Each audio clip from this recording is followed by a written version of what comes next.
Dis lekker om julle almal vanoggend hier saam te hê en ja, dis snaaks vir ons Afrikaners as dit koud is of as dit reën, anderster optree en ons bewegings anderster is en ons gemoed anderster is. En ons kan duidelik nou versekerheid vanoggend sê dat ek dink die somer is nou verby. So ek dink ons hoef nie daar te twyfel nie. So baie welkom vanoggend. Ek wil begin met 'n vraag vanoggend. Ek wil vir jou vra, wat sal jy sê is nodig om God tevrede te stel? Sommige mense dink die manier hoe jy God tevrede stel is deur rituele.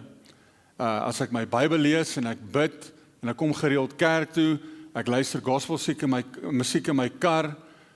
Dis alles goeie goed, dis belangrike goed, maar dis nie wat die Bybel sê God tevrede gaan stel nie. Party mense dink hulle gaan vir God tevrede stel deur reëls en regulasies. Jy maak net 'n lys van al die goed wat jy moet doen of mag doen en al die goed wat jy nie mag doen nie. En solank jy net al die goed wat op jou lys is wat jy moet doen en die ander goed nie doen nie, dan gaan jy vir God tevrede stel. Maar die Bybel sê dit is nie wat God tevrede stel nie. Die Bybel sê vir ons dat God stel nie belang in rituele of reëls of regulasies nie. Hy stel belang in 'n verhouding met jou. Hy wil hê jy moet hom vertrou. Die Bybel sê dis onmoontlik om God tevrede te stel tensy jy een ding het. En daai een ding is in Hebreërs 11. As jy nie glo nie, is dit onmoontlik om God tevrede te stel. Wie tot God wil nader, moet glo dat hy werklik daar is en dat hy die wat na hom soek, beloon. Nou, Herman het verlede week ons Pinksterreeks afgesluit en hy het dit baie duidelik vir ons gemaak dat ons die voorbeeld moet volg van die Handelinge 2 gemeente. Herman het 'n baie goeie preek gedoen, as jy nie gesien het, kan jy gerus gaan kyk daar, en hy het vir ons gesê dat die eerste kerk in Handelinge het vir ons 'n voorbeeld gegee, hoe 'n mens ten volle leef in geloof. 'n lewe vir 'n ewigheid, nie 'n lewe vir nou vir die tydelike nie, 'n lewe vir die onsigbare, nie vir die sigbare nie. En ek begin vanoggend 'n nuwe reeks met die naam Lewe vir Meer. Nou, ek wil vir julle sê, ons gaan hierdie reeks, wil ons regtig bietjie dieper gaan. Daarmee sê ek nie ons ander preke is nie diep nie, maar ons wil sê, kom ons walk the talk, kom ons leef regtig wat ons lees. Jakobus sê ons moet daders word van die woord. En wanneer ons daders van die woord word, moet jou lewe tog verander, dit moet tog anderster lyk. So ons gaan in hierdie reeks, gaan ons kyk, maar hoe kan ons as vandagse kerk, Rymse gemeente en ander gemeentes in vandagse tyd, hoe kan ons God se koninkryk verder uitbou? Nou, Jesus praat van 2 lewenspaaie in Matteus 7. Gaan die koninkryk deur die noue poort binne, want wyd is die poort en breed is die pad wat na die ondergang lei, en daar's massas mense wat daar ingaan. Hoe nou is die poort en hoe smal is die pad na die lewe nie? Min is die mense wat dit kry. God se koninkryk is anderster as die wêreld se koninkryk. Die pad wat Jesus ons na toe nooi om hom te volg, is 'n nou pad. Dis 'n ewige pad. 'n lewe van meer wat die wêreld vir ons sê, is nie wat hier bedoel word nie. Die wêreld sê vir ons 'n lewe van meer is, ek moet meer besittings hê, ek moet meer gemaklik word, ek moet meer geld hê, ek moet meer sukses hê. Nee, wat Jesus ons na toe roep, wat hierdie noue pad, hierdie ewige pad is, wat Handelinge 2 vir ons gewys het, is 'n lewe van toewyding, 'n lewe van diensbaarheid en 'n lewe van opoffering. Ekskuus, en ons gaan in die volgende paar weke gaan ons bietjie dieper gaan, hoe leef ons so 'n lewe. Nou, deur Jesus se voorbeeld te volg, bou alles om 'n beter lewe op 'n spesifieke fondasie. En daai fondasie is in Judas 1. Maar julle geliefdes moet aanhou om julleself op te bou op die fondament van julle allerheiligste geloof. So ek wil vanoggend die reeks begin om te fokus op hoe lewe jy 'n lewe van geloof. Maar wat is geloof? Wat beteken dit? Ek wil baie graag met my hele hart die Here tevrede stel. Ek hoop en glo en vertrou dat as ek eendag daar is en in die hemel inkom, gaan die Here sê, welgedaan, goeie en getroue diensknegt. Ek is gered op Jesus se genade, nie op my dade nie. Natuurlik is ek in die hemel. En ek glo elkeen van julle is vanoggend hier ook, want jy wil jou lewe inrig om nader aan God te lewe. Maar hoe stel ons God tevrede? Die Bybel sê vir ons, dis onmoontlik om hom tevrede te stel sonder geloof. So dis al belangrik dat ek dink ons moet begin om te sê, maar wat is geloof? Geloof is 'n veelsidige of 'n veelvoudige diamant. Daar's baie kante in 'n diamant. Daar's baie verskillende aspekte aan geloof. En ek wil volgende ons moet dan 5 aspekte kyk van geloof, wat ons kan help om 'n lewe te leef wat God behaag. Nou, as jy na geloof in die Bybel wil kyk, en jy wil gaan kyk, waar is ons nou in die een deel waar daar tipe van 'n opsomming is, waar jy kan sê, maar hier is die hoofgedeelte wat ek nou moet kyk, gaan jy onmiddellik na die boek van Hebreërs toe. En in Hebreërs 11 is God se Hall of Fame, sy eregalery van geloof. En dis 'n lys van name van mense in die Bybel wat God sê, hierdie mense het geloof gehad. Hierdie mense het dit reg gedoen. So kom ons kyk na 5 aspekte van geloof wat ons in 'n lewens sien. Eerstens, geloof is om te glo al sien ek dit nie. Hebreërs 11 vers 1 sê, wat is geloof dan? Dit is 'n vaste versekering dat die dinge waarna ons uitsien inderdaad sal gebeur. Dit is die bewys dat God die dinge wat ons nog nie kan sien nie, waar sal maak.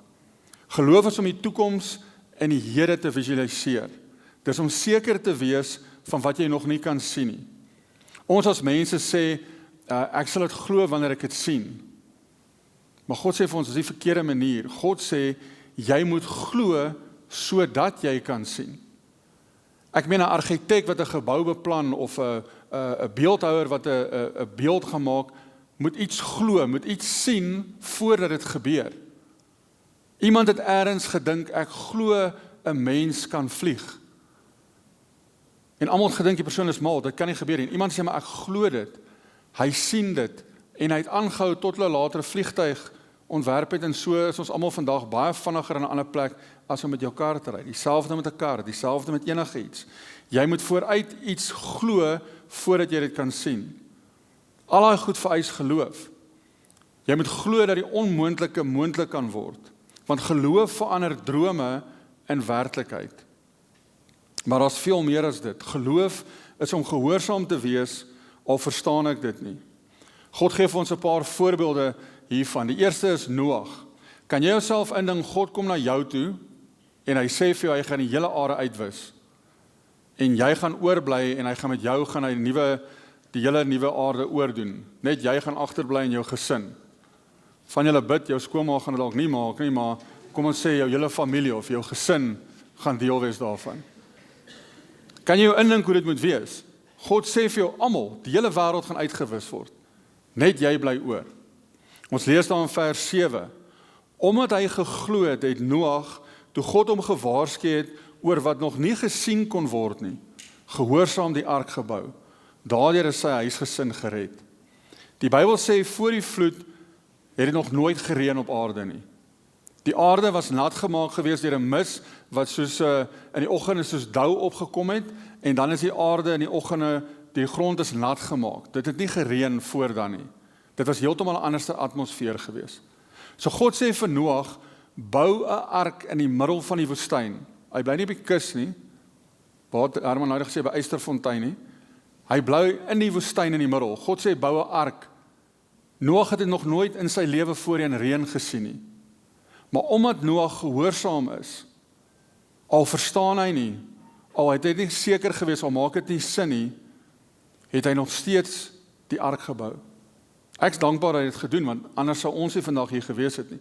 Die hele mensdom sou uitgewis gewees het met die vloed wat gebeur het. 'n tweede voorbeeld is in vers 8. Omdat hy geglo het, het Abraham, toe God hom geroep het, gehoorsaam weggetrek na die land wat God vir hom as 'n erfdeel sal gee. Hy het weggetrek sonder om te weet waar hy sou beland. Nou Abraham was op hierdie oomblik 75 jaar oud. Hy bly in Ur, wat nou die huidige Irak is, en hy's gereed om af te tree. Hy's reg om op pensioen te gaan, hy het sy watch vir hom gekry, partytjie is gereël, alles is reg, en God sê vir hom, Abraham, wag, ek het 'n ander plan met jou lewe. Dinge gaan verander, ek wil hê, jy moet al jou goed pak, ek gaan 'n splinternuwe nasie begin deur jou. Jy weet nie waartoe jy gaan trek nie, maar jy moet pak. Ek kan dink met deur Abraham se kop gaan, eerstens ek's 75, tweedens my vrou kan nie kinders hê nie, ons het nie kinders nie, maar God sê hy gaan 'n nasie deur my bou. Ek weet nie waartoe ons gaan nie, waarheen gaan ons gaan, waartoe moet ek trek nie, moet ek links of regs, oos of wes, waartoe moet ek gaan nie. Maar omdat Abraham gehoorsaam was, al het hy nie verstaan nie, al het dit nie sin gemaak nie, het hy die vader geword van die nasie van Israel. Baie mense is geseën omdat hy gehoorsaam was. Vriende, daar's altyd risiko betrokke as dit by geloof kom. Sommige van ons soek eers 'n waarborg. Jy wil eers weet, alles gaan reg uitwerk, dan sal ek gehoorsaam wees aan wat God vir my sê om te doen. Maar dan het jy mos nie geloof nodig nie. Ek meen, dan is dit nie regtig wat jy God nodig het of jy geloof nodig het nie. Want God wil hê, jy moet glo wanneer jy dit nie kan sien nie, en jy moet gehoorsaam wees, al verstaan jy dit nie. Nou in die Nuwe Testament is daar 1050 bevele. Elke keer as God vir jou sê om iets te doen, is dit 'n toets. Jy gaan of glo dis wat God vir jou sê en jy gaan jou geloof in God sit, of jy gaan jou geloof in jouself sit. Baie van die bevele wat God gee klink onredelik, baie van hulle is ongewoon en ongerieflik, en sommige van hulle lyk onmoontlik om te doen.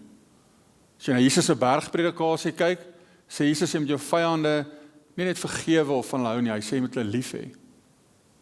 Hy sê mense vergewe al verdien hulle dit nie. Hy sê ons moet ander mense dien.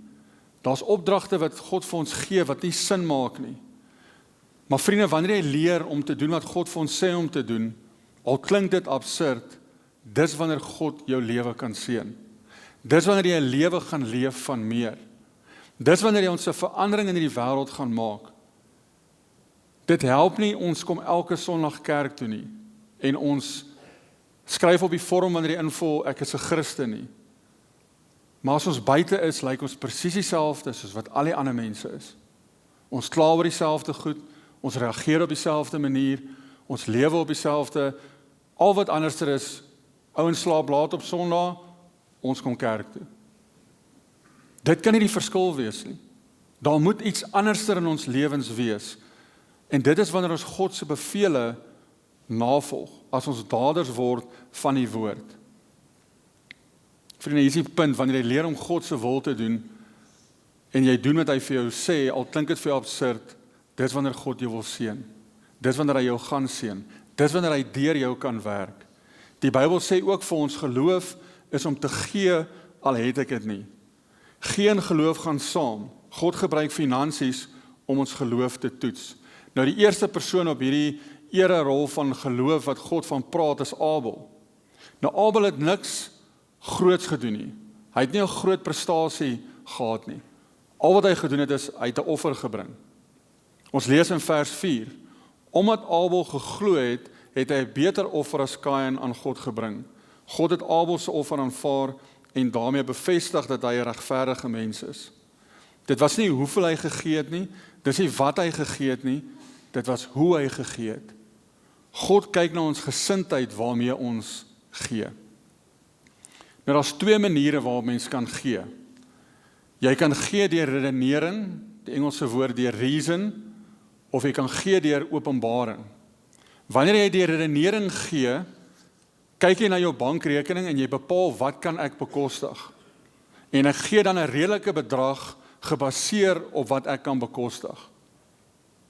Dit vereis nie geloof nie. 'n Ateïs kan ook na sy rekening kyk en geld vir die SPCA gee of vir die Abraham Kriel kinderhuis. Dit vereis geen geloof om so te gee nie. Die ander manier om te gee is deur openbaring. Openbaring is wanneer jy bid en vir God vra wat hy wil hê jy moet gee. Here, met hoeveel wil u hê moet ek u hierdie keer mee vertrou? Dis wanneer jy gee deur geloof. Dis die gee wat God seën. Net na my bekering, ek het groot geword en elke keer as daar uitnodiging was, wie wil harte vrede gee, was ek voor. So toe ek die 9de keer te doen, dink ek om ergens net iets verkeerd gedoen. Mens moes nou ergens die laaste keer toe ek dit gedoen het. Toe ek 'n baie wye draai ver weg van die Here af van my lewe was. Kom ek in die kerk en hierdie pastoor preek en hy praat oor ons tiendes en hy sê dat almal hulle tiendes moet gee en jy moet dit vir 3 maande probeer. As dit nie jou lewe verander nie, kan jy met hom kom praat en sê kerk jou geld vir jou teruggee. Ek dacht, okay, dit klink nou 'n goeie deal. Maar op daai oomblik het ek vir FNB gewerk en my salaris na my aftrekkings was R2000 gewees. En ek het regtig as ek alles betaal het, ek moes van my CD's verkoop het, om eenmal 'n maand 'n girl te vat om te gaan fliek. Ek het regtig nie geld gehad nie. En ek besluit vir myself, ja, ek voel so 'n bietjie, ek moet dit dalk doen. Okay, ek kan R80 'n maand gee. En dinge begin verander in my lewe en goed begin verander by die werk en my finansies en ek begin regtig oor te bid. En later verander ek dit na R200 toe. Want ek voel dis wat die Here op my hart lê. In my kop maak dit nie sin nie. Ek het 'n BCom graad, as ek my budget doen, werk dit nie uit nie. Ek kan nie R200 gee nie. Maar as ek terugkyk na my lewe, het God nog altyd in my lewe voorsien. Hy het nog altyd vir my gesorg. Hy het nog altyd alles vir my gegee. Inteendeel, hy seën my werklik baie. Toe ek en net trou het ons besluit dat ons die eerste 10% van ons inkomste vir die kerk gaan gee, vir die Here gaan gee. Is dit altyd maklik? Nee, dit is glad nie maklik nie. Veral nie nou nie. Veral met dieselprys wat hoër gaan, alles wat duurder raak, my jongste kind se universiteit, my oudste kind bly in die Kaap, ons moet daar help, ek gedagte hulle gaan van jou payroll afgaan baie vinniger, maar hulle doen nie. As jy dink jou kind gaan aftrats my, hulle doen nie. Dit is nie maklik nie. Dit maak nie sin nie. Dit was glad nie maklik gewees toe hulle net 'n paar jaar terug retrenches by haar werk en sy vir ruk sonder werk gesit het nie. Dan kan ek baie maklik redeneer, maar Here, U kan my sou verstaan. Hoe wil jy moet ek nou gee? En ek wil hê my hart volgende hoor, ek probeer nie brag of ek praat nie oor my, ek probeer oor my praat nie. Ek wil vir jou sê, ek vra nie vir jou om iets te doen wat ek self nie doen nie. Ek en net betaal al amper meer as 22 jaar elke maand ons volle 10 aan Rymse gemeente. En ek wil vanoggend vir jou getuig dat die Here ons nog altyd seën. Een ding wat ek geleer het is, you can never outgive God. Die oomblik toe ek besef het om te sê, maar Here, alles wat ek het, is nie as gevolg van my nie, dit kom van U af. Al ons geld is eintlik U geld, en dit behoort aan U, was dit vir my makliker om te gee, want dit is nie my geld wat ek weggee nie. God sê vir ons in Maleagi 3, toets my, dit is die enigste plek in die Bybel waar hy sê, as ons 10de gee, sal hy ons seën. Ek wil vir jou vandag sê, dis 'n werklikheid. Ek wil vir jou vandag sê, dat my lewe radikaal verander het, van daai dag af wat ek daai besluit gemaak het. Nee, nie die besluit gemaak het nie, waar ek daar gebid het, en vir God gevra het, wat wil hy hê ek moet gee.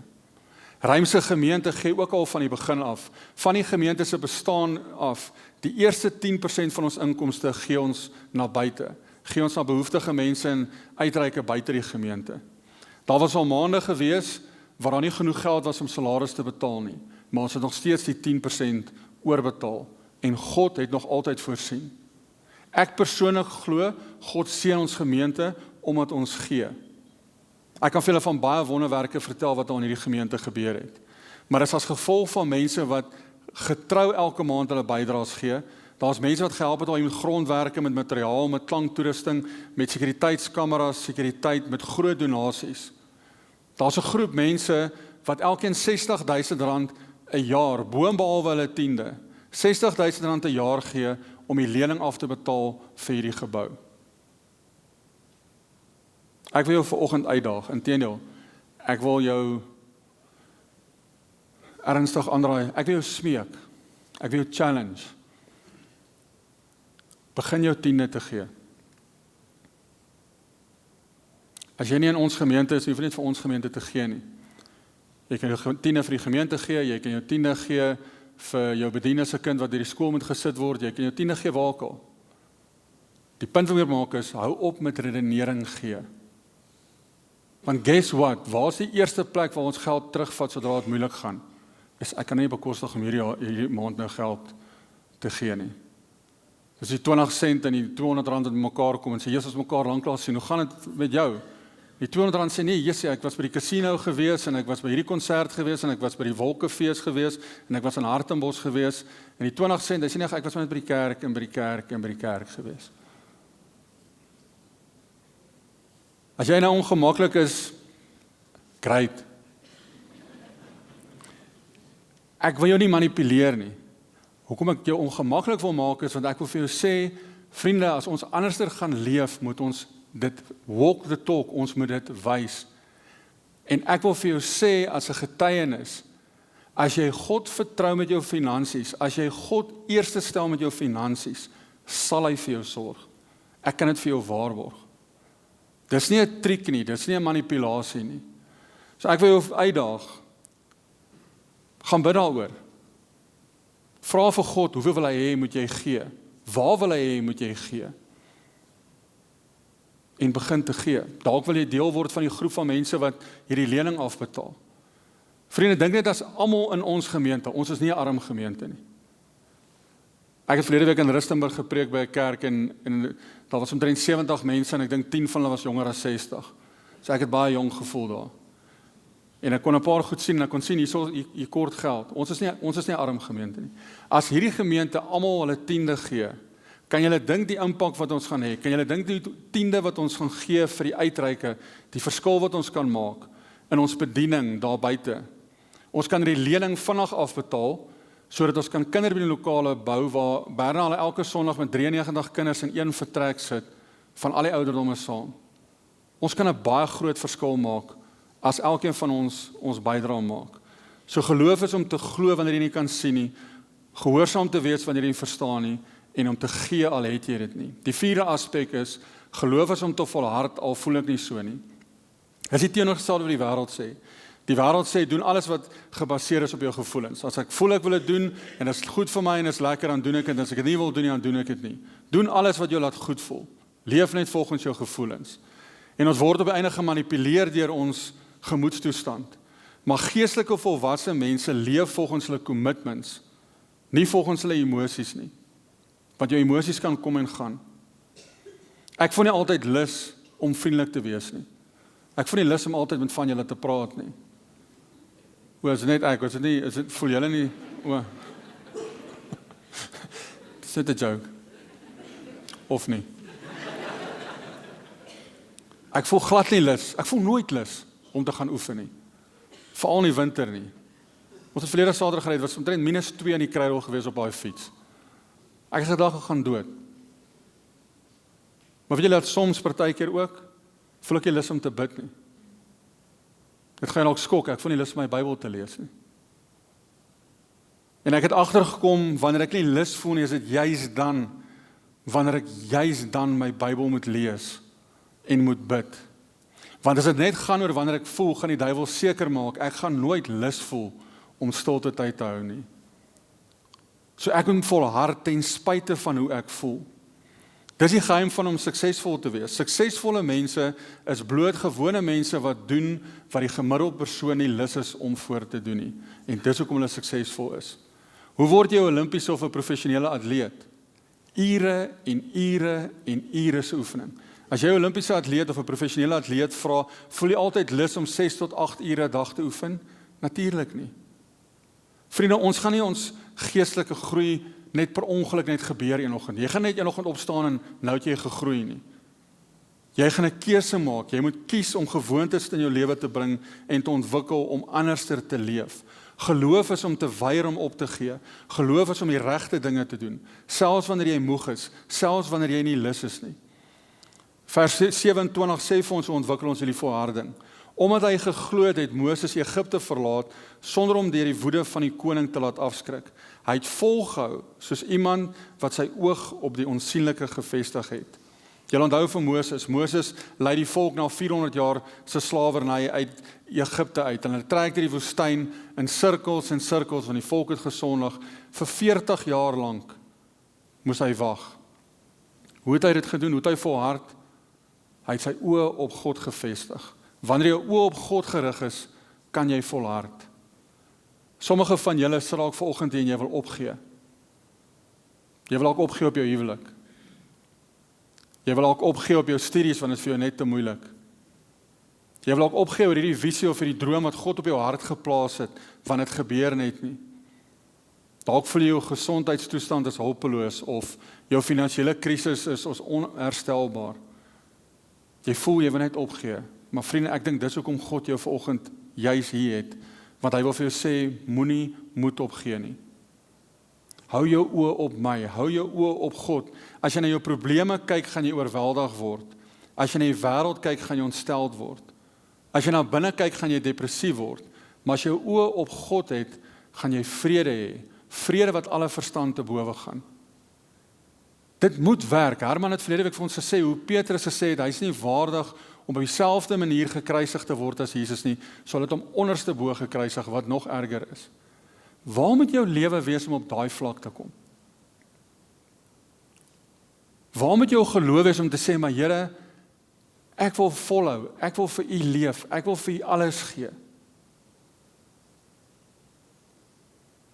Nog 'n ding wat oor geloof, wat ons moet weet is, geloof is om te glo, al kry ek dit nie. Baie mense dink dat God is 'n vending machine. Ek gaan outomaties bid en ek gaan dadelik net iets kry wat God vir my gee. God is nie 'n vending machine nie. 'n Vending machine gaan vir jou goed gee wat jy nie nodig het nie, en dit gaan vir jou goed gee wat dalk vir jou sleg is. God gaan vir jou nooit iets gee wat vir jou sleg is nie. Ek meen, gee 'n ouer vir 'n kind alles wat die kind vra? Nee, natuurlik nie. As jy 'n volwasse, verstandige, liefdevolle ouer is, gaan jy nie alles vir die kind gee wat die kind vra nie. En God gaan nie alles vir jou gee wat jy vra nie. God sê, ek sal in jou behoeftes voorsien. Hy sê nie, ek gaan in jou gierigheid voorsien nie. God is nie 'n vending masjien wat net vir ons alles gaan gee nie. Baie mense preek deesdae, as jy net glo, gaan jy nooit siek word nie, dit gaan altyd goed gaan met jou, alles gaan uitwerk, jy gaan baie geld maak, jy gaan baie ryk word, jy gaan baie prosper. Dis nie wat in die Bybel staan nie. God stel meer belang in jou karakter as in jou gemak. Die Bybel sê vir ons om te glo, al kry jy nie wat jy voorvra nie. Want sien vriende, God beantwoord elke gebed. Hy hoor en beantwoord elke gebed wat jy bid. Soms bid jy en hy antwoord ja. Soms bid jy en hy antwoord nee. Soms bid jy en hy sê, wag nog rukkie, nie nou nie. En ander kere bid jy en hy sê, ek het iets beters vir jou, ek het iets anders vir jou beplan. Al 4 hierdie geleenthede beantwoord God jou gebed. Maar ons moet God vertrou, wanneer ek nie die antwoord kry wat ek wil hê nie. Dat ek nie die uitkoms kry wat ek gedink het moet gebeur nie. Hoor wat staan in vers 13. Terwyl hulle steeds geglo het, het al hierdie mense gesterwe sonder om te verkry wat beloof is. Maar hulle het uit die verte gesien en daar gejuig, en hulle het erken dat hulle hier op aarde slegs vreemdelinge en bywoners is. Dis wat Herman van gepraat het. Ons lewe nie vir die nou nie. Ons lewe nie vir die sigbare nie. Ons lewe vir die ewige. Om te glo is om te leef op 'n ander manier. Jy word nie gevry waar daar nie probleme in jou lewe gaan wees nie. Ek meen, as daar nie probleme is, hoe dink julle met die Christene in Iran op die oomblik voel? Jy's 'n Christen in Iran, jy lewe vir God, en om jou is, behalwe vir al die verdrukking, is daar oorlog. Alles word om jou stikkend geskiet. Hoeveel gelowiges wat nou kerk hou buite onder 'n boom? Wat nie nou hier binne sit nie, wat nie warm klere het nie, wat dalk nie eens 'n werk het nie. Maar gaan kyk hoe aanbid daai mense God, gaan kyk hoe sing hulle, kyk hoe juig hulle, kyk hoe lewe hulle anderster. God bou jou geloof deur beproewings en toetse. Hoor wat staan in 1 Petrus 1. Sodat die egtheid wat julle geloof getoets kan word. Julle geloof is baie kosbaarder as goud. Goud wat vergaan. Selfs die suiwerheid van goud word met vuur getoets. En die egtheid van julle geloof moet ook getoets word, sodat dit in lof en heerlikheid en eerwaardig mag wees by die wederkoms van Jesus Christus.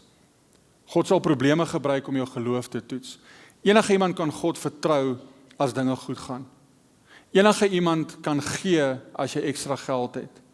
Enige iemand kan volhard as jy weet die eindstreep is net 'n paar meter weg.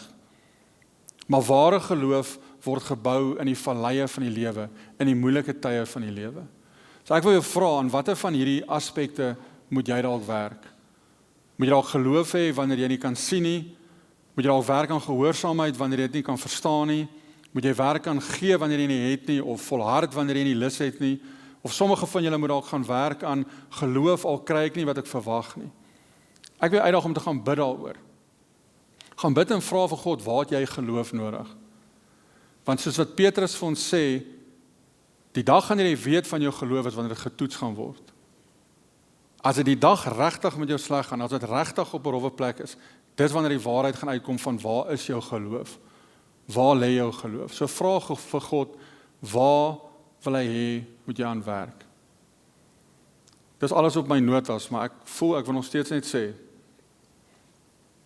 My idee vanoggend was nie om jou skuldig te laat voel oor iets nie. Maar ek voel regtig ernstig op my hart dat ons anderster moet leef. So as daar dalk iets is wat by oomblik jou so irriteer dat jy voel, as ek nie nou stil bly, gaan jy weer verhoog loop en my kom stil maak, is dit een van twee goed. Dis of ek, of dis die Here wat met jou praat. Ek het in die begin gebid, dat as dit ek is, gaan jy dit vergeet as jy by daai deur uitstap, of jy kan my kom vasverhaal en kan jy kry op die fiets loods. Dan kan jy my daar uitsorteer. Maar ek wil op jou hart ook druk, as daar iets is wat jou pla, iets is wat soos, Jesus, maar hou nou net op hieroor. Gaan vra vir die Here, hoekom pla dit jou? Ek dink hier's baie van ons wat hier sit, wat baie meer as jou 10de kan gee. Jy sal kan leef op 60% van jou inkomste. Ons is regtig geseën. En ek vra nie die geld vir my nie. Ek vra nie geld net vir die gemeente nie. Ek vra dit vir die koninkryk. Want ons is God se hande en voete. Maar ons hou ook die beursie vas. Die lewende water is verniet, maar die pypleiding kos geld. En ek gaan nou ophou, want ek gaan nou te ver daarmee. Bid daaroor. Vra die Here, waaraan moet jy werk? Kom ons bid saam. Dankie Here vir u liefde. Dankie dat u 'n God is wat met ons praat ten spyte van my. Dat u op u eie manier met elkeen van ons praat. En ek bid Here dat ons hier uitstap, soos ek in die begin gesê het, dat dit net wat van u afkom, dat u dit op ons harte sal los. Here, my hart is dat ons anders sal leef, dat ons op u sal vertrou, dat ons geloof in u sal wees en dat ons lewens daardeur anders sal wees. Dat ons 'n gemeente sal wees wat bekend staan om te sê, maar ons leef in geloof. Ons leef anders. Dankie vir u liefde, dankie vir u genade, in Jesus naam. Amen. As jy vandag vir die eerste keer by ons gemeente is, kom maak voor 'n draai ontmoet vir my en vir Stefan, of vir my, Stefan gaan by die golfdag wees.